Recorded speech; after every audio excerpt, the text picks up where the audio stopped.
everyone, in today's video I'm going to be showing you a Snow White design where Snow White's sitting down in the grass and she has some little animal friends around her. She's got a bird on her hand, a bunny rabbit, and then a turtle that has tipped over. I had to include the turtle because that is my favorite part of the movie, where the turtle is using his belly as a washboard. I think that is like the best part and is really quite genius for how to have a turtle wash laundry. So I hope you guys love this as much as I do, and don't forget to click subscribe to see all my future videos as well. So we're going to begin with a marbled background of kind of a shimmery brown, blue, and green. And so the reason I did this is a lot of the colors in Snow White are very dark and almost very dramatic, like the woods coloring, even the cottage that the dwarves live in, everything is just very dark. In fact, the whole concept for the movie is pretty dark too. So that really dark kind of foresty background I thought was really beautiful. And then we're going to encapsulate the nail with a layer of clear acrylic to make sure it is nice and strong. So there's that first bead. I'm going to kind of create a little bit more thickness on the tip. Whenever I do a marbled background, it is very thin, and so this layer of clear acrylic is necessary to make sure that the nail is plenty strong. Once that's done, I'm going to file the nail into shape with my e-file, just going around the whole shape of it to make sure it is nice and smooth. So now in a nail form backing, we're going to begin sculpting Snow White's face, neck, and shoulders with a cream color of acrylic. So the reason that I'm working on a nail form backing, if you've never seen one of my videos where I do this, I like to do this because it creates a little bit more freedom of space. You're not confined just to the size of the nail. So if what you want to make is a little bit bigger than the nail and it goes off the edges a little bit, then that is fine. Now, of course, this does make it a little less practical, a little less wearable. And so if you are somebody that, if you're going to actually wear this and it's less for just art and practice purposes and more for actually wearing it, you may consider sculpting this on the nail and maybe altering the design slightly to be more accommodating for actually wearing it. Once we have Snow White's face and neck done, I'm going to do her hair with black acrylic. When you are doing this, you have to be extra cautious not to get any of this black acrylic on her skin where it doesn't belong, because the black acrylic will most definitely stain that light cream color. So when I do this, as you can see, I am doing little tiny beads at a time, working very slowly, very cautiously, as to avoid that whole staining problem. And then it still happened a little bit, but that's okay. It's not a big deal. So once we have that done, then I'm going to take, and with a sparkly blue color, I'm going to be doing the bodice of her dress. So for both the bodice of her dress and the skirt of the dress, I use these glitter, kind of flaky, really pretty rich colors. And if you are interested in any of these colors, I will put links to them, the color names, in the description box below, except for the color for Snow White's skin. That's a color that I mixed myself, and that I mixed it. So it is not one that I bought, and I can't put a link to it, but I've never found that perfect kind of creamy skin tone, fleshy color that's for super pale people like myself. And that one, so I always end up mixing it. I've mixed it a few different times to get it. But then we're going to be adding her skirt with yellow. Like I said, it's another one that's a little bit on the sparkly side and is just really nice, and I don't know, it's a rich jewel color. And so it looks very nice for Snow White, since everything, like I said before, it's a very dramatic story, very dramatic movie, and it's just those rich, deep colors, I think, play to that whole vibe a little bit better. So we're going to keep going with her coloring and her skirt. And like I said, I'm having her sit down in the grass where she's got the animals just sort of flocking to her. And so instead of doing the skirt like you would normally see the skirt kind of billowing around her calves, it's going to just have a flat bottom on it, since her legs are kind of tucked out to the side and she is resting. And then we're going to add that little bit more to her face. You can just keep going back and forth and adding details here and there. Whenever I'm working on sculpting something like this, a lot of times I will look at one area for a while and then I will stop looking at it and I'll start working on a different area. And that's for a couple different reasons. One, it's letting acrylic set so that I'm not manipulating something that I don't want to be touched. And the other reason is when you're staring at the same spot for a while, you kind of lose track of what you're looking at least me. And I'll be looking at it and I'll start seeing things or I'll stop seeing things that I'm supposed to see. So if you're looking for details and you're looking back and forth on your picture and you're looking at her face shape, eventually you're just going to be like, yeah, you know what, it looks good, and you're going to move on. So if you move on for a while and then you come back, you might think to yourself, oh, you know what, this spot right here needs to be just a little bit rounder. And maybe you'll notice those things just because you took a break from it, and then you come back to it. Sometimes that can help. Sometimes it doesn't make any difference because you know what, you got it perfect the first time around, but sometimes a second look is a helpful one. So now next to Snow White, I'm going to be sculpting the little bunny with gray, and the bunny is looking up at Snow White. So because of the perspective, we're going to be seeing the back of the bunny. So we're going to be doing a bunny backside. And we've got the little tail of our bunny backside that we're going to have to sculpt in the little feet. So this first little bit of white is going to be the back feet, and then you're going to have to do the tiny little bit of belly, and then you're going to also have to sculpt the arm and the ears. So there's the one ear.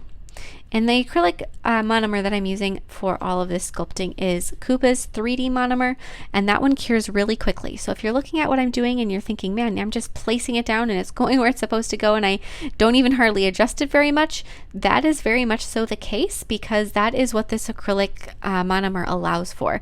And so it's a very fast setting monomer that basically allows you to build up some height and some detail rapidly, and I absolutely love it.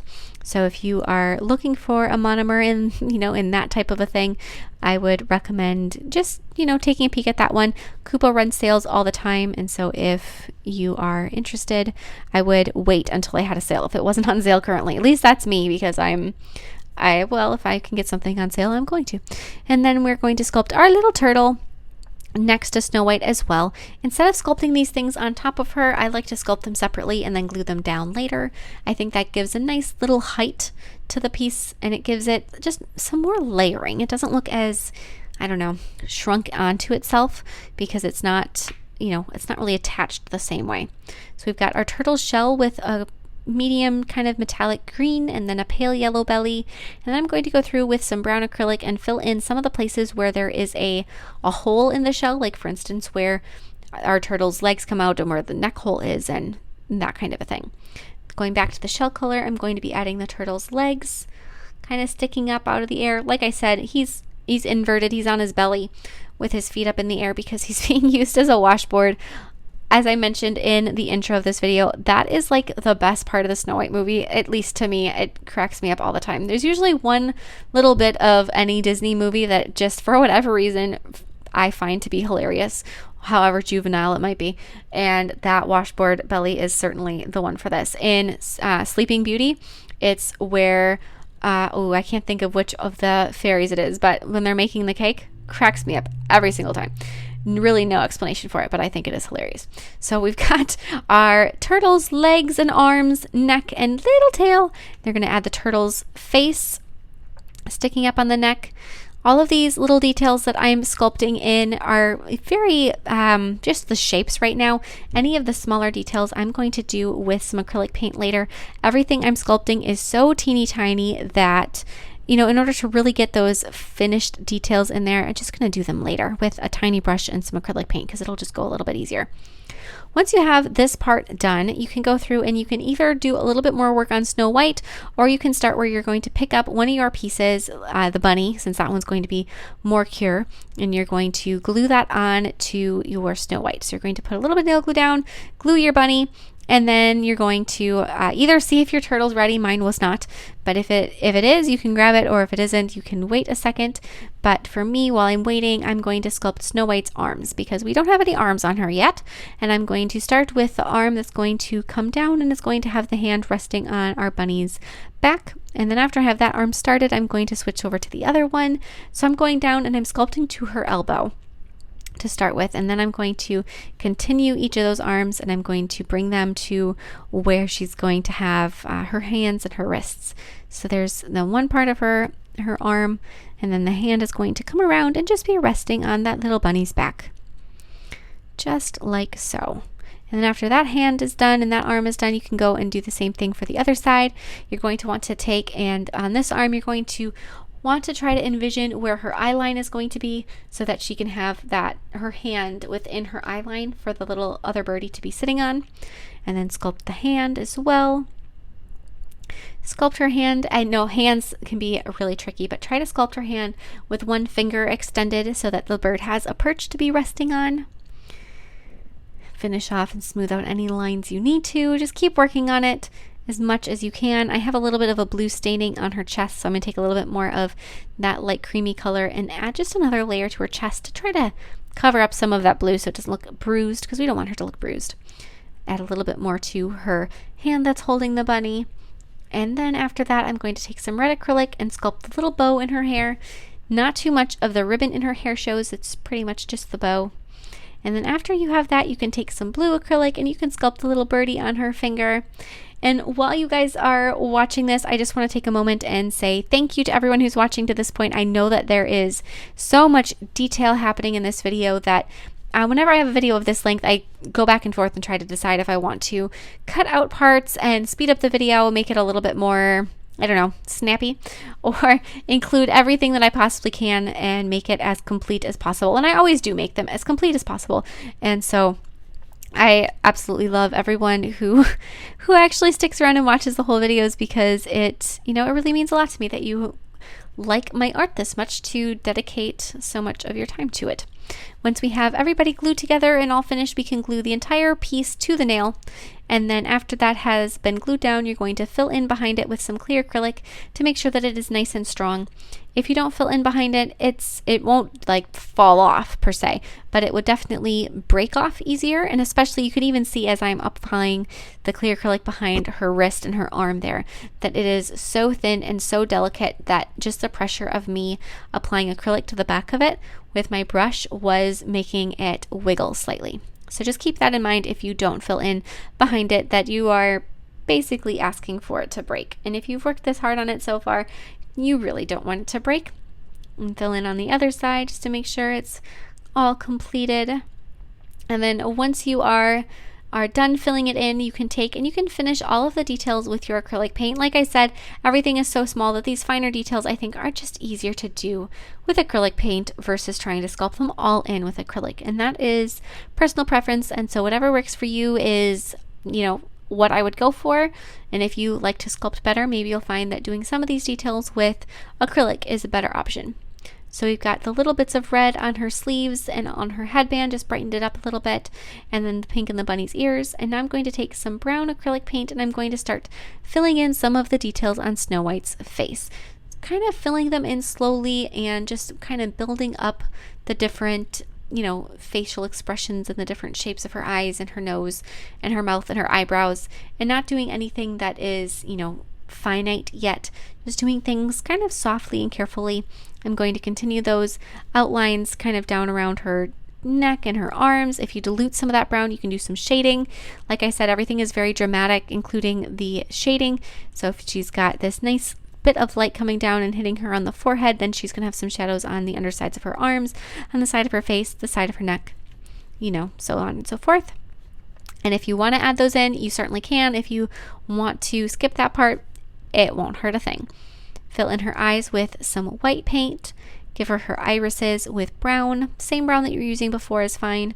And then take some black paint and just start to do some of those little final details. We've got her lash line, her eyelashes themselves, and then you're going to have her little eyebrows, very thin eyebrows considering the era.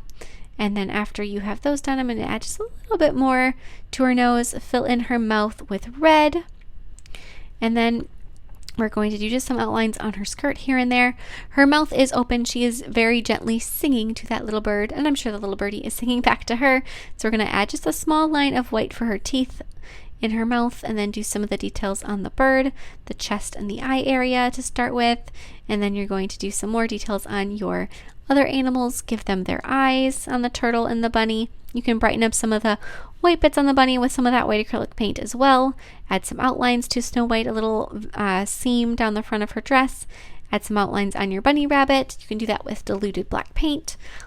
Detail the eyes on everybody. Just keep adding all of these details until you have finished them. And it's one of those things that, like I said with the sculpting, you can kind of be done when you're ready to be done, and you can keep adding details if you'd like to. Like those little highlights on her skirt would be an optional detail to add if you wanted to. I'm going to brighten up the cap sleeves just slightly with a blue acrylic paint that's a little bit brighter.